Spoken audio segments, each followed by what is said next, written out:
Hello YouTube, this is Morgan, Airspeed Prime here with my next Sword Art Online light novel review. This one is going to be for Sword Art Online Volume number 9, Alicization Beginning. Again, I really don't know if I'm pronouncing the title of this series correctly. I assume that because there is a character within this kind of arc called Alice, that the whole point of the whole Alicization is that it's her name, Zation, rather than it trying to be like Alicization or something like that. So just that. So this is Alicization Beginning, which is the first volume of, I think, an arc that goes like all the way up to like volume 17 or 18. So this is a huge arc, and I'm pretty excited to start it. And I'll just say straight off the bat, I basically know nothing about this arc. Prior to reading this book, I really knew very little about what the Alicization arc was actually about. So this is basically my initial reactions to just the start of this arc. I know nothing about really where this arc goes, and obviously it's an arc that hasn't been covered yet in the anime. But obviously we expect whatever season 3 of SAO is will cover the start of this arc up to maybe the first 2-3 volumes or something like that. So, and then with regards to the anime, I think we're expecting some sort of an announcement maybe tomorrow, New Year's Day. There's some sort of live stream going on, which is very similar to the way they announced SAO 2. So people are very much expecting it to be some sort of a announcement potentially about season 3. I don't know how like confirmed that is, but we'll see tomorrow. But yeah, volume number 9. So let's quickly go over the book itself. This is it came out in English about just under 2 weeks ago. I think it was the 20th of December when it was released. So Yen Press, the English publisher, has finally kind of caught up to the most recent arc, and this will be obviously what they're really continuing to go on for the next couple of years. And yeah, here we go. So the cover is really nice. It's got Kirito, of course, on the cover, but also our new character, Yu-Gi-Oh! Pretty nice cover overall. On the back, we have a chibi, our usual chibi image. This time it's of Chibi Alice, which is interesting. We get the usual thing, read the novel that ignited the phenomenon, and you get a basic kind of rundown of what the plot is. The spine is pretty basic, it's the light blue is the color that we have. Number 9, written by Reiki Kawahara, illustrations by ABEC. A-B-E-C. So yeah, and then let's just quickly go through the color pages at the start. So we have a kind of cleaner version of the cover, but not fully clean. The first double page color spread is Kirito and Asuna. This is the stuff that happens in the, I suppose, real world, present day stuff, setting up basically why this kind of new game actually is a key part of the story. Then we have a second double page spread focusing on Kirito and Yu-Gi-Oh! Again, and the whole Gigas tree there, the key early plot of what's happening in the Underworld game. Then we have another double page spread focusing on the goblin villains that are in the game towards the end of this book, and again Kirito and Yu-Gi-Oh! Final one, as usual, is a kind of rundown of the basic area that we're in, and this is the Rulid village in the Underworld, and the basic areas with featuring the Gigas tree, End Mountain up here, and then the village and the basic surrounding area. So pretty cool that they explain what exactly that's about, and then we get into the book itself. The only other image I really want to show you, there is a couple, as usual, a couple of illustrations as we go through, is that there is this big double page spread as you start the kind of, I suppose, main story, Sword Art Online, the 4th episode, Project Alicization, kind of establishing this is the 4th kind of arc basically of this thing. As far as I'm aware, in Japanese and the releases in some of the other languages, these are actually color pages, so actually Yen Press have kind of cheaped out a little bit here and then not giving us the color pages. Admittedly, it's one of those ones where, like, because the characters are so small within the general image, it's not maybe the one where like they maybe felt the need to go overboard with the color. But yeah, let's get talking about this. In general, I really like the start of this arc. I'm really eager to see where it goes. I'm actually really excited for like volume 10 and the ongoing releases of this. I'm excited that we're kind of getting a really big arc that's going to have a ton of detail to it and is going to lead somewhere. Because I think the big takeaway from this is that as much as this is a pretty good volume getting things going, it very much is an introductory volume. They don't cover a ton of ground within the Underworld game. There's still tons of mysteries going on, and then just in general, the kind of core concept of like what exactly is the underworld, how much experience does Kirito actually have in this game, and what on earth is going on with this whole idea of memories, flux lights, and so on, all these different concepts that they're actually introducing here. And I'll talk about that in a little bit. I'll actually start off with the kind of format of this book and some of the kind of confusion around it. But I really like it. One of the other things I like is that I actually really like Yu-Gi-Oh as a character.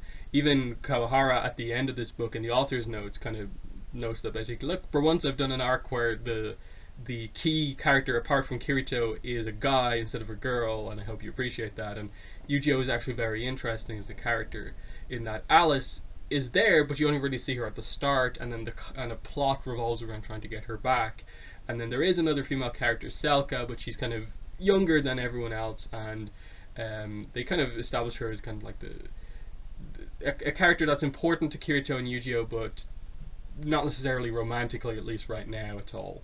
So I think the characters are well done. The world is presented in a very different way, in that the whole idea of the system that this new game is based on is a different type of virtual reality, in that it's more based around like memories, the idea that it's a different type of full dive thing, and that it's not a game that's kind of like injected into your mind.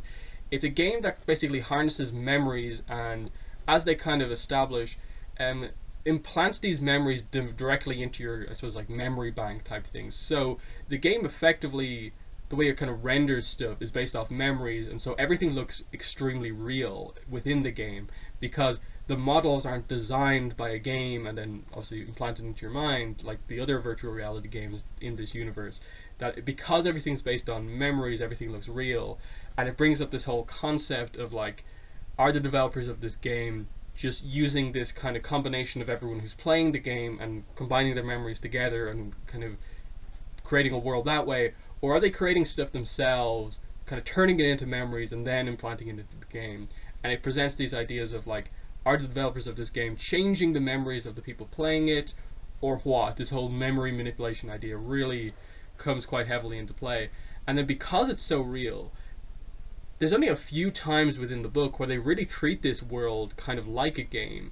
Stuff like status windows are still in play, but they only reference the status windows a few times. Sword skills are put into play towards the end. They do establish that you can see, like, if you open up a status window on things, you can see the durability of items. And some of the way people speak to activate things is very much like system call, and it very much comes across as like computer language. And Kirito notices this because he's obviously familiar with the real world games, but the people within this world treat it as just that's their reality, that you use this magic to open windows, and system call are these words that don't have any meaning, they're like magic, and so on. So it's very much kind of treated as like just a fantasy world that has a few kind of game elements, whereas like I think the other ones have been very much, it is a game, let's explain game concepts to you. But this time there's a lot of confusion in that, like at times Kirito is kind of doubting himself in the sense of like, is this my reality, and then the memories I have from the real world, are they what's actually the kind of fault memories of like the game? And it's this kind of real big confusion that's happening here, and it's just fascinating to me. So I in general really like the direction this book takes, but I suppose in terms of a kind of more structured main talking point here, the format of this book is very interesting in that we have two separate prologues, and then we start the kind of story ongoing. So the first prologue is probably the most interesting and kind of mysterious aspect of the book, in that it says here, prologue 1, and then it says July 372 HE. And I don't think they ever really reference what the HE stands for, at least yet within the book. But then, like, the actual book takes place, you can see, like, I'll just show you the different kind of title things. So prologue 2 is, where is it? Prologue 2, as you can see here, it says July 2026 AD. So very clearly it's the idea of, like, the first prologue takes place within the game that has its own time system. The prologue 2 is the one real world setting we have, kind of present day stuff. And then as we kind of transition out of that, we go into the world that's set in Yeah, chapter 1, Underworld, March 378 HE. So we've, in terms of the Underworld game, from the prologue to chapter 1 of the main story, 6 HEs have passed, or whatever that means. 6 years in this world have passed. Which for Kirito means that he's 10 in the prologue and is, 16 kind of going on 17 in the main gist of the story, because they kind of establish that the events of the present cause him to go back into the game and he's his current age. But the most interesting aspect of this is, of course, just that in the prologue 1, they just instantly introduce you to Kirito, Yu-Gi-Oh, and Alice are like a trio. They're friends, they're all in or around the same age, they've known each other for, it seems like, a good while at this point in time, the way they kind of introduce it here. And it's just that this is where they live. Like, Kirito, the way he acts in the prologue, it's not like he's acting like he's in a game. It very much kind of comes across that, like, Kirito is like part of this world that in the first prologue, whereas Kirito in chapter 1 is constantly thinking back to, like, what led me to here, what memories do I still have of the real world. Oh, this is the way this game works. It does have game systems, even though it's fairly realistic. You have him thinking about that stuff in the main game, but in the prologue, he's just treated as like a character in this world who is a part of it, but we as the audience happen to know him. But then the other thing is that, obviously, as I said, it's a trio of friends here, Alice, Yu-Gi-Oh, and Kirito. But when we start the main story in chapter 1, Kirito re-enters Underworld, instantly meets Yu-Gi-Oh, but neither of them know each other. It just so happens that they do meet each other.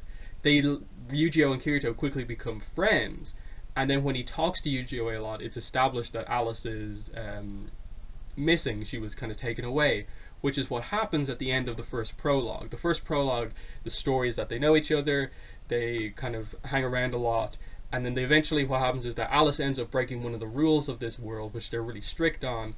She gets taken away by one of the knights of that world, and it's this big emotional moment as we end the prologue that Alice, their best friend, is taken away from them.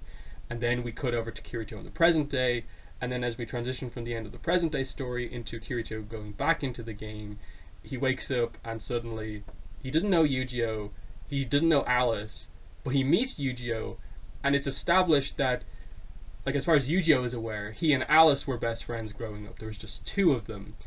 And what happened to Alice still happened. She was still taken away in the exact same way. It's just that Kirito's involvement in what happened just seems to have disappeared. But towards the end of the book, during the big fight scene with the goblins, Yu-Gi-Oh and Kirito both have this moment where they basically both remember each other from the prologue, that it was a trio of friends, that they both do know Alice, that Yu-Gi-Oh knows Kirito from a long time before.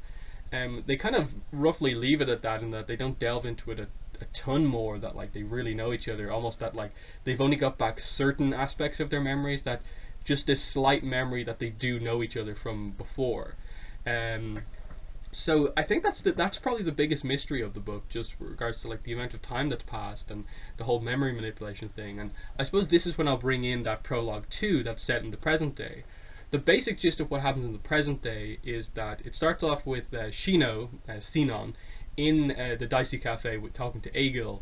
Kirito arrives in and starts to explain to Sinon the work he's been doing for this company, Rath, who are the ones developing this underworld system, the game, this new way version of full dive technology where it doesn't use as I said, explained, the game system. Instead it uses memories. And he starts to explain to her. Asuna later arrives in as well, and he kind of explains to both of them the whole idea of how this works, and they go into a ton of detail. There's a lot of explanation in Prologue 2 before the main story starts about flux lights, which are basically, they established that the idea of, like, this company Rath wanted to harness the idea of what a person's soul is.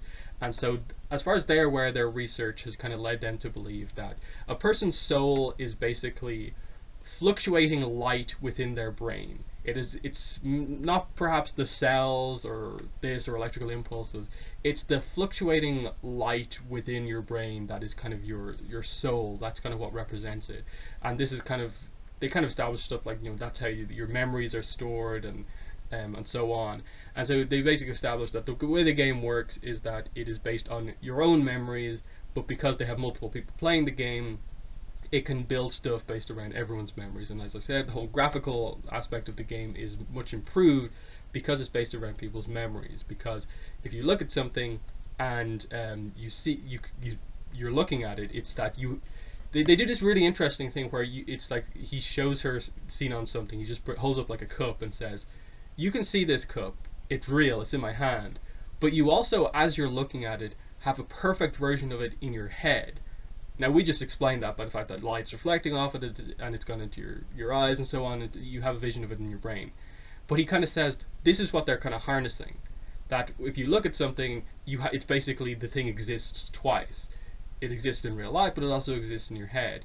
But the second you blink, look away from something, it kind of begins to fade away. But they have found a way to basically kind of inject that memory of that item back into your head and kind of render it perfectly.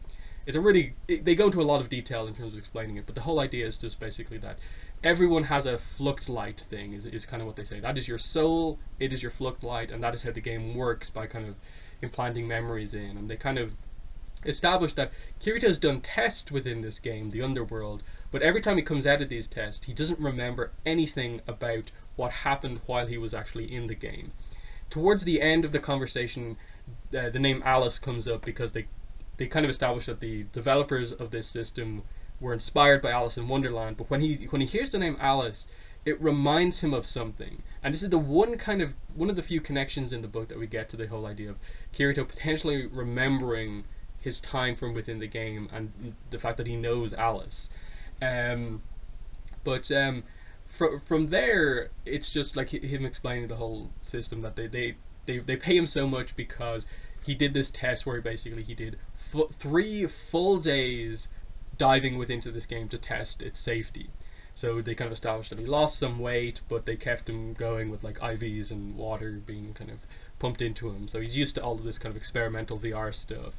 And after that explanation, what happens is it's actually a really nice Kirito and Asuna moment, which I really did like. And it's basically just this situation where Kirito is kind of holding back and telling Asuna something. She's kind of worried about what exactly it is, but she has a feeling that he's going to ask to kind of like go somewhere, and she's kind of decided within herself that she wants to go with Kirito, but she's kind of worried, does she want to just come out and say, to him without him asking her, like, I want to go with you, or will Kirito actually ask her? So Kirito surprises Asuna and actually says, I'm going to America because I think that's the place where I will be able to look at the research and really help to make VR everything I want it to be, and learn about why Kayaba did what he did. That's another concept that comes up a lot as well.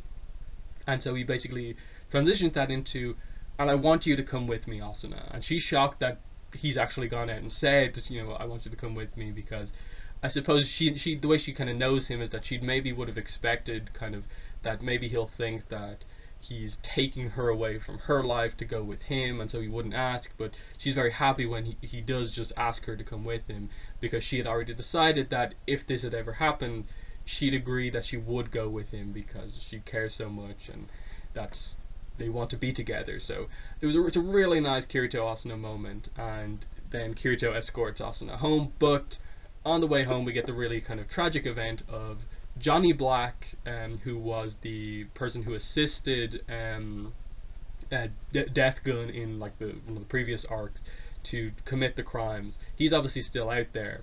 Shino's friend obviously was the one who was captured and so on, but he helped to commit these, and he's still out there. He targets Kirito, and they basically have a fight in real life in the streets. What happens is that Johnny Black injects Kirito with the drug that is from the Death Gun incident. Kirito basically causes Johnny Black to kind of roughly run away. He like stabs him with an umbrella, and I think it's later established that Johnny Black was captured. But we basically end the present day story with Kirito flatlining in the ambulance. Asuna's there, very emotional moment, and then we immediately transition into the start of the story. Kirito's in the game, and he remembers the point right up until he asked Asuna what if she wanted to go to America with him. So he doesn't actually remember her answer, and it's a little bit of a reaction of just like, did she say no? Did she say yes? And he's kind of worried a little bit about that. They don't really bring it up a bit after that, but it's just very telling that this really happy moment for him and his relationship is actually part of what he doesn't remember in the underworld thing. He doesn't remember the attack that led to him being here. He doesn't remember that initial moment. The last thing he remembers is just asking Asuna the question. So straight away, very interesting that like they just established that Kirito is dying or dead. You know, he flatlined. We don't know the result of that, but somehow ends up in the game, remembering events from just like 5 minutes prior. So the only conclusion we can come to is that whatever happened, it led to him being placed back into the underworld system, which they establish is very much the system that gets you into the underworld VR, is kind of like a metacuboid unit like Yuki was in. So it sort of makes sense that if it is something like that, that maybe they can help him to kind of keep him alive or do something by putting him into VR. Whether that be like his mind only exists and his body is kind of dying or something like that, they don't explain it. We just have to assume that that's what's actually happening right now, that they brought him back to that test facility to go into this VR world to keep him alive. And that's really about it. Now, it obviously again is like kind of mysterious, and that like how does the company that he works for find out that he's dying, and like how does this exactly all come about and happen, given that he's flatlined on the way to the hospital and stuff like that. So there's a big mystery of just like Kirito basically died in this book, but he's still alive in the underworld. And then like there's just a whole mystery as he goes through the underworld of just as I said, him not remembering everything, but as towards the end of the book, remembering that he remembers times from before. As I said, there's the whole 6-year time gap, but if that's true, that means that the underworld stuff from the first prologue happens prior to even the SAO incident, which makes no sense because they established that the Rath company who's making the underworld game has only been like working on it for a little bit. So there may be a kind of trying to do this kind of a weird implication thing where maybe what's happening here is that the game is altering Kirito's memories to make him forget about the events from the real world, and maybe make him think that the world of the underworld is his real reality, and kind of implant memories that like he remembers these people from before, even though it's just kind of fake memories about it, but to keep him out of the real world or whatever. I don't really know what approach they're going to have, but to me that's the only thing that makes sense, because they do establish that there is time acceleration, time difference between being in the game versus outside. Kirito says that as far as he's aware, it's only a 3 times time acceleration. That he spent 3 days full dive in real life in the game, and he experienced 9 days within the game. So that's how it works. So if he technically would have like, you know, 10, like, it's one of those things where that would have meant like he would have had to have spent like 2 years or something like that within the game to get it to 6 years of a time difference or something like that, or at the very least just that they've done something here. I think the memory manipulation thing was brought up as a theme for a reason, but again we don't really know what's going on behind the scenes at Rath, or if like Johnny Black or any of the surviving Laugh and Coffin members are involved in all of this. It's just a really big mystery.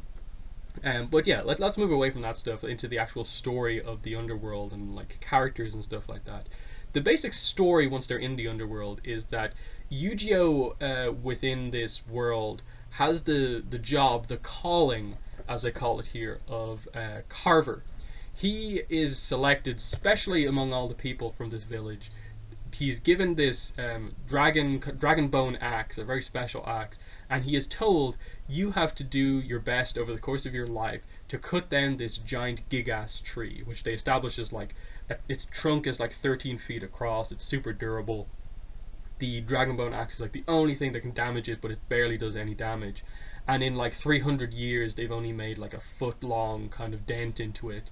And according to Yu-Gi-Oh, he doesn't expect to be done, like he doesn't expect the tree to be fully cut down until about like 900 years from now, like 8 generations after him. So it's this really dark, kind of almost tragic kind of thing that he has, where fundamentally he has a calling that he can change. His job has a goal at the end, because most people in the world, their calling is like they're a shopkeeper, they're a tailor, they run the church, and it's just a job that is going to stay with them for life. There's no end to that job. Whereas Yu-Gi-Oh's goal actually has an end. If the tree is cut down, he can choose a different calling, and that's what he really wants to do. He wants to do more exploring, travel around the place. He basically wants to become a knight. So Kirito comes in and basically says, you know, I'll help you, and so he kind of helps to share the work with Yu-Gi-Oh, but together they basically are making no progress on the tree, that they won't be able to do it in their lifetime. And this is where they establish that Yu-Gi-Oh brought back this sword, this blue rose sword, which you can see him holding there on the cover. They found this in the incident that led to Alice being captured. And obviously this is established in the first prologue, but it also is established to have happened here because Yu-Gi-Oh did it. He brought the sword back after this incident. It was this sword that they found next to the corpse of a dead dragon, which they assume was killed by a knight, which makes Yu-Gi-Oh question if knights are good or bad in this world. But they also have questions about the idea of, like, they saw a knight kill a dark knight, and like, what's going on here? Because effectively, all Alice did to break the rules of this game was they came to the exit of this cave, and it's one of their taboo rules that people from this village can never cross over into the dark territory. And what all Alice did was that when she saw the knight being killed, she kind of sort of fell over and just placed her hands outside of the cave. So she didn't actually walk in, or they didn't explore that area. Literally all that happened was just Alice placed her hands within the dark territories, and when they went back to the village, a knight came and took her away. But it is established that in like the years that Kirito wasn't around, Yu-Gi-Oh took the sword back, but it's a sword that requires so much strength that he couldn't actually use it.